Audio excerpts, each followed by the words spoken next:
Bonjour à tous, bienvenue pour cette nouvelle vidéo qui est un petit peu différente des autres, car je vais faire une présentation d'un jeu. Alors c'est ma toute première, donc ça va pas forcément être très facile. Pour moi, je fais cette présentation parce que c'est un jeu que j'aime énormément, que j'apprécie beaucoup. Pour ceux qui me suivent, vont vite le reconnaître, c'est le 77 d'Alias Kay, qui est un jeu très particulier.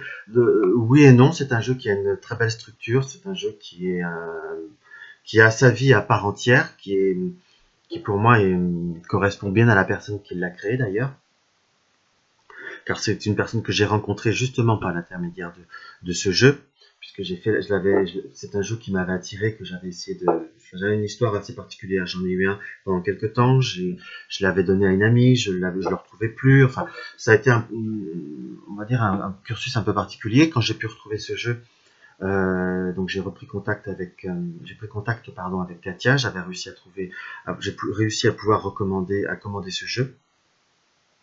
Et c'est un jeu qui pour moi est très très parlant, qui a une structure très, je dirais presque unique, parce que c'est un jeu qui, voyez, pour montrer la première carte, est un fil conducteur les uns aux autres. Ils sont reliés tous par un même fil.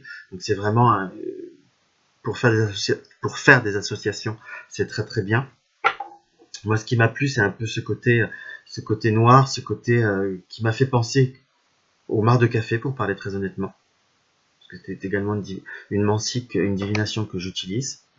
Et je crois que Katia, d'ailleurs, en discutant avec elle, c'est également une de ses pratiques aussi. Donc c'est pour ça que je me suis bien reconnu dans ce jeu, que je trouve à la fois complet et très abordable. C'est vraiment un jeu que je, que je peux conseiller à un professionnel qui veut se développer, mais également, je vais pas conseiller un professionnel, vous allez me dire, mais même pour un novice, si vous voulez, pour quelqu'un qui débute dans la cartomancie, qui débute avec un jeu de cartes, il y en a qui peuvent vous dire que c'est très très très très compliqué. Oui et non, parce que à la limite, au premier abord, on peut se fier qu'aux symboles qui veulent tout dire. Là, vous avez une lame, vous avez une croix, c'est quand même la symbolique de la mort, de la renaissance, de la transformation.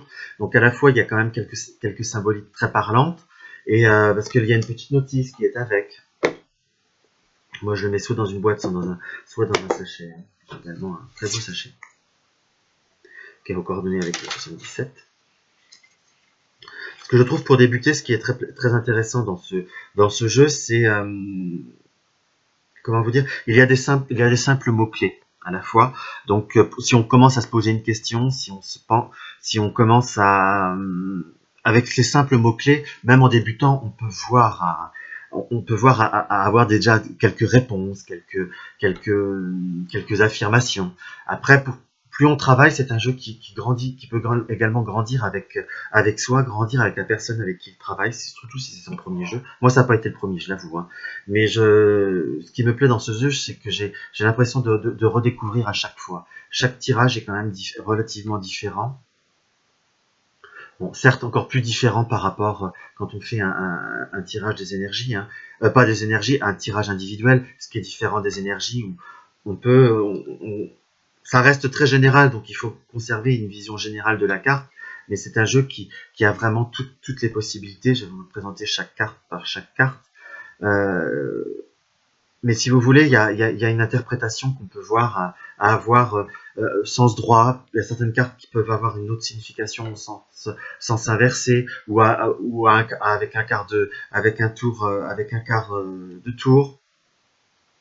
C'est vraiment un jeu qui est vraiment très très riche, que j'aime énormément. Donc c'est pour ça que j'ai fait cet effort c'est un effort, si on peut dire, c'est pas que je me force, mais là je sors de mes sentiers battus pour ça, parce que c'est vraiment un jeu, je trouve, qui mérite.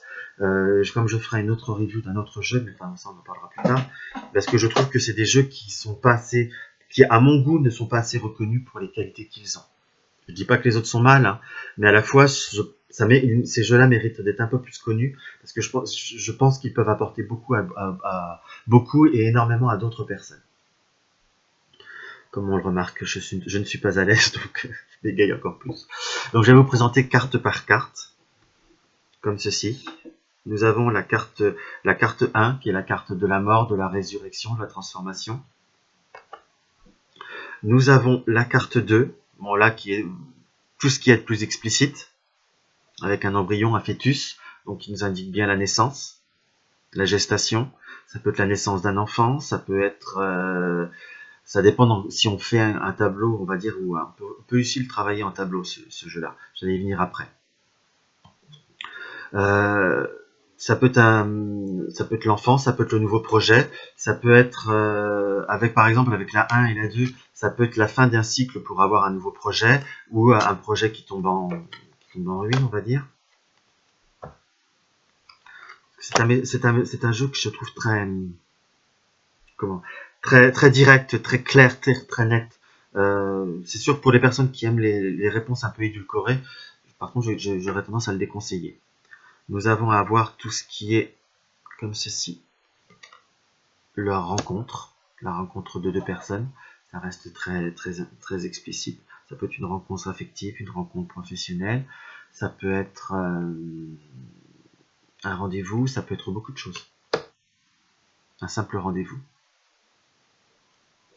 Là, nous avons la carte des anneaux, donc il y a la célébration d'une union, un accord, un contrat, ou une relation, je dirais, fusionnelle également, en fonction des personnes.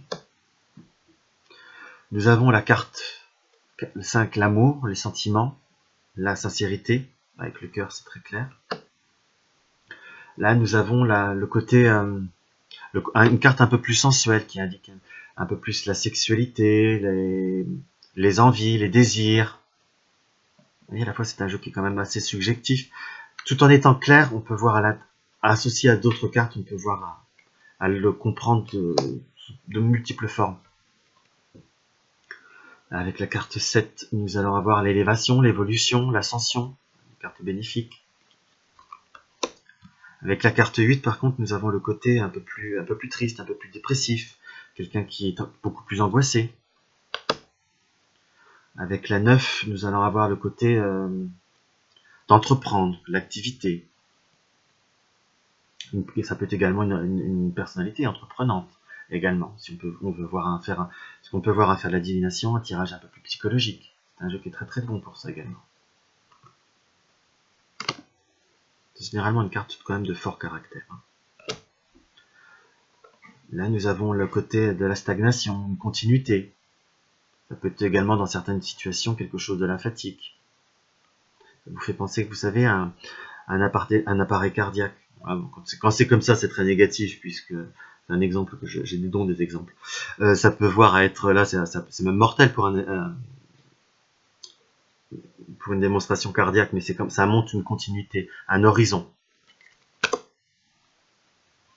Nous allons avoir la carte 11, qui est la carte du dualisme, à part les deux épées qui s'affrontent, mais également quelque chose qui va s'arrêter brutalement, ou une réaction également brutale, en fonction. Ça peut également indiquer une personne très colérique. Là, nous avons à voir la coupure de la fameuse ligne. C'est un arrêt momentané, une interruption qui n'est pas définitive, mais qui est de courte durée, mais quand même un arrêt. Par exemple, une relation affective, il y a besoin d'un petit break, ou il va y avoir un temps un peu plus long avant que la personne vous recontacte. On reste sur l'affectif, ou même pour une réponse pour un contrat de travail. Là, nous avons la carte du VRP, qui indique un domaine professionnel, le commerce, ça peut être également la route, ça peut tout simplement être quelqu'un qui travaille soit en déplacement, soit qui est réellement un représentant de commerce.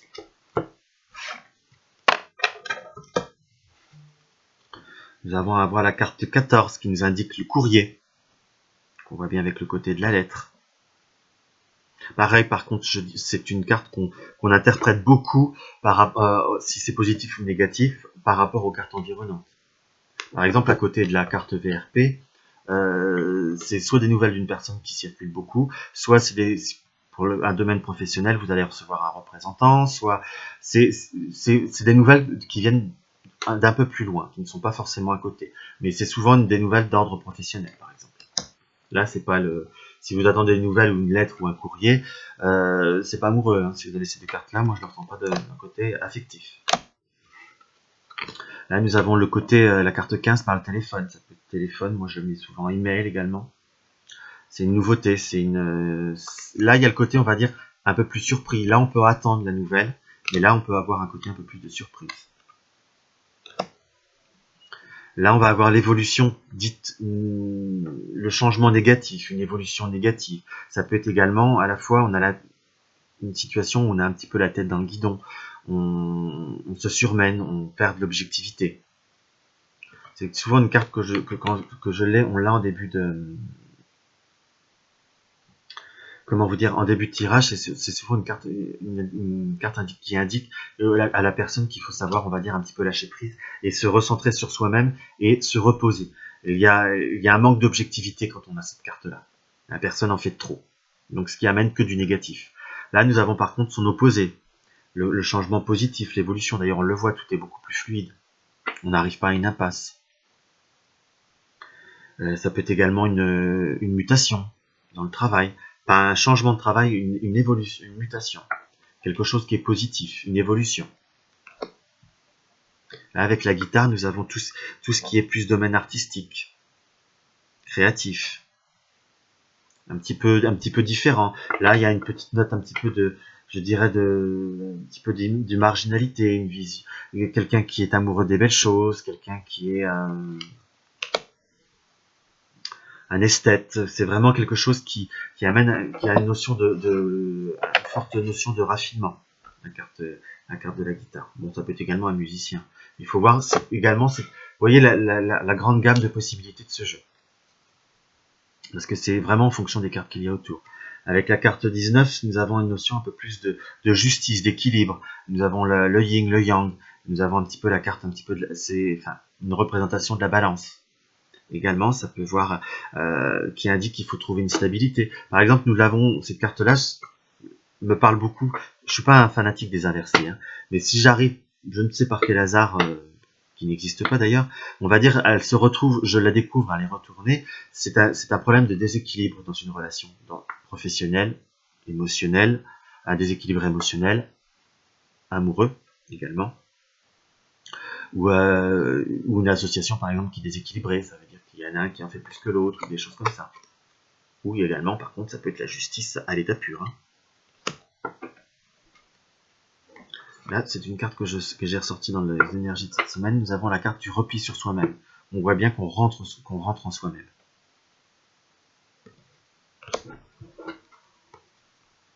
Avec la carte 21, nous avons vraiment le triomphe à l'état pur. La grande joie, la réalisation. On voit bien le soleil, on voit bien le... Moi, je le trouve très parlante pour ça. Là, nous avons la carte de la maison. Comme ceci. Il y en a qui pourront vous dire qu'il y a aussi quelques rappels du Lenormand. Nous avons la carte des ténèbres, du noir, qui nous indique soit une personne très négative, si on fait un côté qui a tendance à avoir le côté le verre à moitié vide et le verre à moitié plein, une situation où on ne voit rien, si on peut dire, dans le sens qu'on est dans le brouillard, qu'on n'est pas dans le brouillard, on est vraiment dans le noir ou dans le brouillard selon les expressions de chacun, où on va dire on n'a pas toutes les informations. Enfin, c'est vraiment une carte qui peut paraître négative, mais je trouve que c'est une carte qui est très dans l'information, qui donne beaucoup d'indices, ou également ça indique qu'on ne connaît pas quelqu'un. On croit la connaître, mais le côté noir nous indique quand même une méconnaissance. Nous avons également son opposé, nous avons la carte de l'or, la carte du jour, où tout se dévoile, la vérité arrive, une situation se débloque, la fin d'un tunnel. Nous avons la carte 25, la signature. Là, je pense que tout le monde comprend, c'est un accord, c'est un contrat qui va se signer. Nous avons une concrétisation qui arrive. C'est une carte, une signature par rapport aux anneaux. Ça peut être, c'est vraiment une signature contrat. Mais à côté d'une autre carte, on peut voir, on va dire également l'officialisation d'une union, un mariage, ou un contrat de mariage, ou un pacte. Enfin, quelque chose de beaucoup plus officiel. La carte H. Alors celle-ci, c'est vraiment une carte qui indique beaucoup de choses. Le H, tout ce qu'il y a par H, hôpital, ça peut être la médecine, ça peut être l'hospitalité, ça peut être également un hôtel. Je vous dirais que celle-ci nous a une très forte importance enfin, les cartes à côté ont une très forte importance sur elles. C'est vraiment une carte qui peut être soit positive, soit négative, si on peut dire, mais c'est vraiment, tout dépend, comme la carte de l'enveloppe, si vous voulez, ou du téléphone, tout dépend vraiment des cartes autour. Contrairement aux cartes du téléphone ou de la lettre, on a une notion de nouvelle. Celle-ci, je trouve qu'elle prend vraiment toute sa dimension accompagnée des autres. Là, nous avons le côté du ciseau. Là, c'est vraiment la coupure, la séparation. Nous avons la carte du lit. C'est une carte de besoin de repos. Même l'interprétation d'une histoire de lit avec la sexualité, on devine par exemple. Vous voyez ce que je veux vous dire. Là, c'est pas pour donner un côté grivoise, mais c'est vraiment pour donner, on peut passer à deux choses totalement différentes. Le côté où il faut se reposer, enfin moi c'est mon interprétation, et j'ai pas des idées mal placées. Nous avons le côté du labyrinthe, 29 comme ceci, qui nous indique vraiment une situation très complexe, très ambiguë, une personnalité également si on fait un tirage psychologique, une personnalité qui reste souvent dans un impasse. Ça peut indiquer également quelqu'un qui a beaucoup de choses à évacuer mais qui s'enferme soi-même. Ou si c'est un début de relation, également tout dépend des cartes qui sont en continuité, mais déjà cette carte-là nous indique vraiment une situation qui n'est pas simple. Il faut vraiment avoir du courage. Là, c'est une très belle carte, celle-ci, que beaucoup de personnes aiment avoir, c'est la carte du porte-chance, le trèfle. On va dire c'est vraiment l'opportunité, le coup de chance. Pour ceux qui aiment jouer, ça peut être vraiment la chance aux œufs, la chance au jeu. C'est une carte vraiment très positive, ça peut être également une heureuse coïncidence. La carte 31, c'est la carte du doute, se poser beaucoup de questions.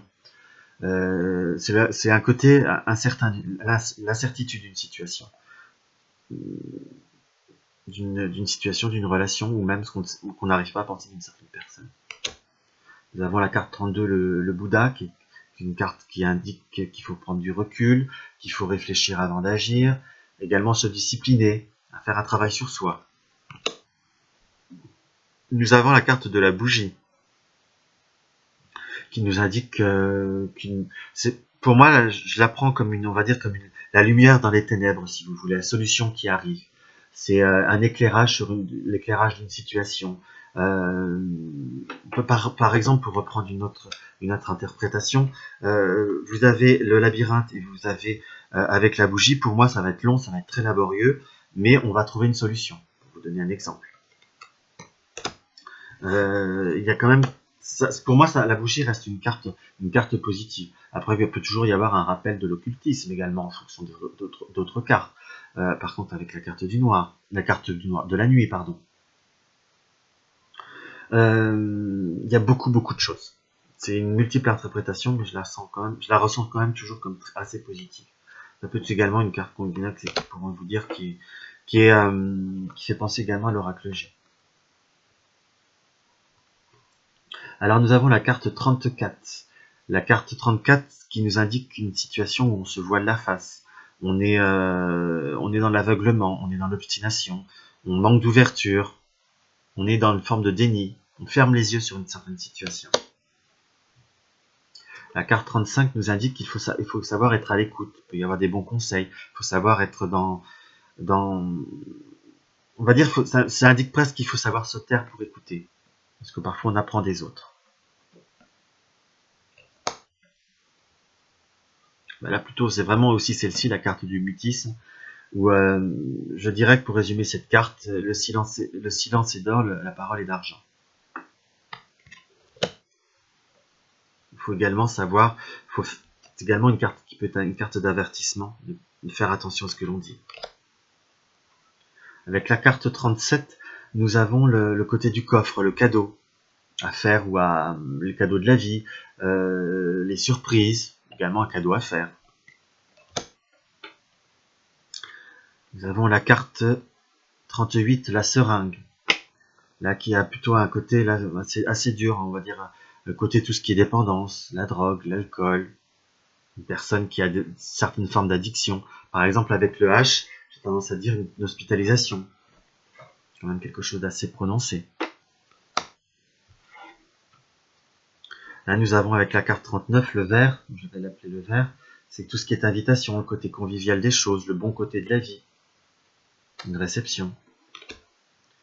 Avec la carte 40, qui est une belle carte, la main qui reçoit la rose, c'est tout ce qui est don, c'est savoir la générosité, l'altruisme, savoir également, comment vous dire, être ouvert aux opportunités de la vie, savoir ce que la vie, il faut savoir également ce que l'on donne, mais savoir accepter ce que la vie nous offre. Il faut savoir être dans la douceur. La carte 41, c'est la nouvelle voie, c'est une autre direction. C'est également, avec la bougie, par exemple, je prendrai la bougie pour reprendre la bougie pour vous donner l'indication. La bougie, la voie, ça veut te dire, ça veut indiquer qu'on va avoir l'éclairage de notre chemin. Avec 42, nous avons, celle-ci, c'est une carte d'ennui, de médisance. Par exemple, avec la bouche, c'est faire fortement attention à ce que l'on nous dit, à ce que l'on dit, parce que cela peut voir être déformé. Là, nous avons un œil un petit peu mesquin, donc ça veut dire un peu la surveillance également. Avec la carte 43, c'est une carte de protection divine, une carte d'occulte, des protections occultes, une carte positive en soi. Là, nous avons la 45, on va dire l'archétype féminin, la femme, l'amie. Il y a une erreur, c'était pas mal rangé. Là, nous avons la carte de la tétine, l'enfant, leur rapport à la jeunesse, ça peut être la naissance également. Ça peut être également un nouveau projet, un nouveau départ. Là, nous avons l'archétype masculin, qui peut être un ami, un mari, un père, voilà. Là, avec la carte 47, c'est une carte la carte de tourner le dos, c'est une carte d'abandon, ça peut être une carte également d'adultère, ça peut être également savoir tourner une carte qui nous indique, la carte du mensonge, ça peut être également savoir tourner le dos à certaines situations, tourner la page. La carte 48, c'est tout ce qui est la sagesse ancestrale, notre passé, une personne plus âgée, également une protection parentale. Bon, avec la carte de l'euro, c'est tout ce qui est domaine financier, ça peut être des dépenses, des achats, en fonction des cartes à côté. La carte 50 nous indique une certaine solitude, mais pareil, tout dépend comment elle peut être tournée, celle-ci, on peut la voir différemment, parce que là, vous avez vraiment la solitude parce que vous avez coupé, mais également, je ne sais pas pourquoi, quand j'explique comme celle-ci, c'est savoir se couper également. C'est ce que je peux ressentir. Une action volontaire. Nous avons la carte 51 de l'emprisonnement. Il y a quelqu'un qui peut être en prison, une frustration, être prisonnier de ses sentiments avec le labyrinthe par exemple. Vous avez quelqu'un qui a un fort problème personnel. Fort problème sur le passé. La carte de l'avion, ça peut être un voyage, ça peut être des vacances au bord de la mer. C'est un long voyage. C'est également acquérir une vitesse... comment vous dire, c'est une notion de vitesse pour moi, quelque chose de rapide. Ça peut être un voyage, on va dire prendre l'avion tout simplement, mais ça peut être une sortie, ça peut être quelque chose. Il y a quand même une notion de rapidité, parce que là nous avons le bateau, là c'est quelque chose qui est beaucoup plus lent. Ça peut être par exemple avec la carte de l'introspection, soit vous allez vous repartez pour des personnes qui peuvent avoir des origines étrangères, ou repartir aux sources, mais quelque chose de très très loin. C'est également acquérir là la vitesse de croisière. J'ai failli faire le lapsus avec l'avion. Enfin, c'est quelque chose de quand même beaucoup plus lent et de beaucoup plus long, je dirais. Là, nous avons la carte de l'île. C'est une carte qui m'a toujours fait penser un petit peu au tarot persan de Madame Indira également, qui nous indique le repli sur soi-même. C'est également ça indique un trait de personnalité, si on fait sur le côté psychologique, ou une personne, c'est une personne qui aime la solitude, quelqu'un qui est un peu, je ne vais pas dire associable, mais qui se replie facilement. Là, par exemple, nous avons la carte de l'éclair, ça peut être un coup de foudre affectif, ça peut être une situation qui s'arrête violemment, ça peut être, par exemple, avec la voix, ça peut être un accident également, avoir accident de voiture. Elle a un côté positif, c'est une carte, je dirais, presque neutre, c'est quelque chose qui est foudroyant, par son mot foudroyant, mais pas forcément connotation négative, et également pas forcément à connotation forcément positive. Parce que ça peut être beaucoup de choses. Celle-ci, ça peut avoir besoin également d'un repos régénérateur avec l'arbre. Il faut savoir s'isoler. partir, prendre du recul avec l'arbre qui est là, qui est la santé, la vitalité, le besoin de campagne. Avec l'île, c'est vraiment besoin de s'isoler. Les forces naturelles, c'est vraiment le côté énergétique. Un peu comme le petit Lenormand, on rappelle à la santé. Là, nous avons le livre, tout ce qui est savoir, connaissance. Moi, je le mets aussi dans le principe des études. Nous allons avoir le côté 50, la carte 58, qui est tout ce qui est abondance, réussite, grande joie, prospérité,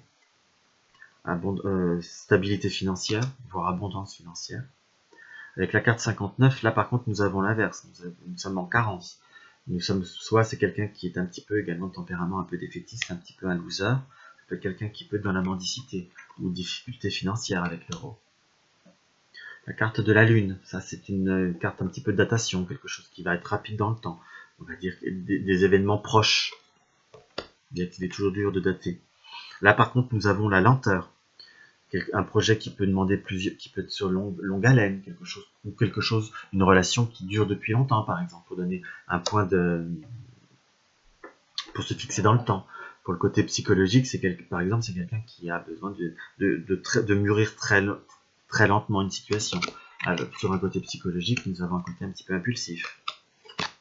Qui dit impulsif, parfois dit ne pas forcément réfléchir, si on peut dire. Bon, la carte du oui pour le côté positif, parce que il m'était déjà arrivé de faire des réponses oui-non avec ce jeu. Il y a possibilité de plein de choses. Hein. La carte non. Les deux cœurs qui s'entremêlent, nous avons la carte de la réconciliation, du terrain d'entente, de la délicatesse, de des concessions également.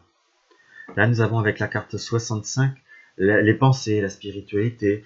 Il y a cette carte a également un sens important. Bon, pour moi, c'est notre moi profond pour moi. Également, quand vous avez cette carte à côté de la carte de l'archétype femme ou homme, en fonction, c'est quelqu'un qui pense également à vous. La carte 66, dans une période, c'est les plusieurs voies. Vous avez par exemple la carte du point d'interrogation, le doute, et ça nous indique dans une situation actuelle que on ne sait pas quelle direction prendre, quelle voie agir. Ou également dans le domaine professionnel, ça veut dire qu'il y aura plusieurs opportunités qui vont se présenter à vous. Nous avons c'est un peu la carte qui me fait la clé, ça me fait penser un peu à celle du B. Un peu là, une certaine forme de fatalité, quelque chose qui est obligé d'arriver. Avec la porte, nous avons c'est les opportunités qui arrivent, le déblocage d'une situation. Pour moi, c'est une carte assez positive, une offre intéressante. Avec on va dire la voiture, ça peut être alors c'est une carte moi qui m'a beaucoup servi, si je puis dire, parce que je l'interprète vraiment. Pour moi, c'est un peu une voiture, c'est un peu la carte du côté du déplacement en voiture, des déplacements, mais c'est aussi la carte des acquisitions, des biens matériels. Ça, pour établir sur quelqu'un, c'est quand même quelqu'un qui a une situation assise, qui n'a pas qu'une voiture. Et celle-là, elle a vraiment pour moi vraiment une double fonction. La carte 70, c'est le côté imprévu, le côté soudain, le côté de la surprise, des choses qu'on ne calcule pas, qu'on ne pense pas. Là, nous avons la carte de l'été. Parfois, elle manque un petit peu d'ordre. Là, nous avons la carte du renard, là, qui nous indique une certaine méfiance quand même, par rapport à certains comportements de certaines personnes. Parce que l'expression du renard n'est pas forcément, à côté de la médisance, c'est quand même un avertissement de duperie. Et également, ça peut être un avertissement, par exemple, pour un côté psychologique, quelqu'un qui est très malin, quelqu'un qui est très rusé, ou par rapport à une négociation, il va falloir savoir être rusé. Là, nous avons l'amitié sincère, ou les personnes proches de nous. Vous prenez par exemple cette carte-là et vous tombez dans un tirage avec l'archétype de la femme, de l'homme ou de la femme, donc nous indique une amitié très proche, ou les deux, ou ça peut nous indiquer également que nous sommes peut-être parfois trop entourés. En fonction, là je vous donne des exemples, mais c'est en fonction vraiment du reste. Là nous avons la carte de l'été, non du printemps, pardon, la carte de l'automne, la carte de l'hiver, où là ça nous indique que, pour reprendre vraiment l'hiver par exemple, si on veut pas s'en servir comme pour les cartes de datation, le printemps c'est quelque chose qui va renaître, comme l'été c'est l'épanouissement, La carte de l'automne, c'est quelque chose qui commence à arriver en fin de cycle, quelque chose qui commence à péricliter pour un côté psychologique ou pour vraiment un côté divination. Et le froid, c'est l'hiver, c'est le froid, c'est tout ce qui est froideur, c'est tout ce qui est en fin de cycle. Une relation qui peut également, vous cherchez à déterminer une situation ou un contrat, par exemple, et vous souhaitez tirer qu'une seule carte, vous tirez l'hiver, il faut vraiment l'interpréter comme le cycle des saisons. L'hiver vous a dit un peu la fin de votre situation où vous êtes. Et la carte du consultant, comme ceci. Donc voilà, j'ai fait j'espère que cette review vous aura, cette première partie de review vous a plu. Je voudrais simplement prendre un tout petit peu de temps pour vous montrer un petit peu le livret, qui normalement on le montre au début, moi je le montre à la fin, qui est comment vous dire, qui est simple, qui est petit, mais à la fois je trouve que même pour débuter, parfois ça donne pas trop d'informations pour un débutant, à moins d'être une personne qui faut une tonne d'informations, mais je trouve que c'est un jeu qui est très intuitif, qui mérite d'être pas qui pourrait être un peu plus détaillé, certes, mais au premier abord, il faut vraiment l'aborder de façon très légère et très simple. Donc vous avez des mots-clés, et après c'est à vous de le maîtriser. Vous avez quelques méthodes de tirage, comme ceci, la méthode à 7 cartes. Après vous avez également possibilité on va dire de vous créer une question par rapport avec plusieurs cartes. On va dire de tirer la carte du consultant et de vraiment mettre les cartes, les énergies par rapport à la question. Par exemple, là, ils mettent un exemple de l'activité, de la justice et de l'ennui. Donc c'est vraiment, comment vous dire, vous pouvez former une question et après tirer des cartes autour pour donner vraiment une réponse très claire. Ça, c'est quelque chose d'intéressant. On peut également utiliser la carte témoin comme dans le petit Lenormand. Puis après, vous avez des tirages beaucoup plus grands, et beaucoup plus, on va dire, beaucoup plus détaillés par rapport à une situation où là, vous avez le passé, là, vous avez le passé, vous avez le futur et vous avez, voilà, un détail un petit peu plus psychologique, le présent également. Ça, je vous avoue que c'est des tirages que j'utilise un petit peu moins parce que j'utilise vraiment le 77 de façon très très intuitive. On peut voir si pour ceux qui aiment, c'est faire comme un grand tableau, soit faire un tirage à 9 cartes, soit faire un tirage beaucoup plus grand, faire comme on peut voir à l'interpréter comme un grand tableau de Normand. Où on peut vous dire, le problème c'est qu'il faut la carte du consultant, enfin, où on peut voir à mettre au milieu la carte du consultant. Moi ça m'est déjà arrivé de faire un tirage. On va mettre la carte au milieu du consultant et on tire, on se refait un grand tableau avec 36 cartes. Comme le Lenormand, mais on essaie on triche un peu si on peut dire, mais on met le consultant au milieu, la carte témoin au milieu, et on voit tout ce qui s'interprète autour. Ça peut être également très intéressant. D'ailleurs, par rapport à ce jeu, je vais créer un groupe plus ou moins fermé où on va pouvoir faire un échange par rapport à ce jeu, en accord avec Katia. Donc, au moment de cette vidéo, je ne sais pas s'il sera ouvert ou s'il va être ouvert ou s'il sera encore ouvert, parce que si on va dire que s'il y a personne, je sais que c'est un groupe que j'arrêterai, mais je trouve qu'il y a possibilité de faire pas mal de choses très intéressantes par l'intermédiaire de ce jeu. On peut avoir de très très beaux échanges. Donc voilà, je vous souhaite une bonne semaine à tous et au plaisir.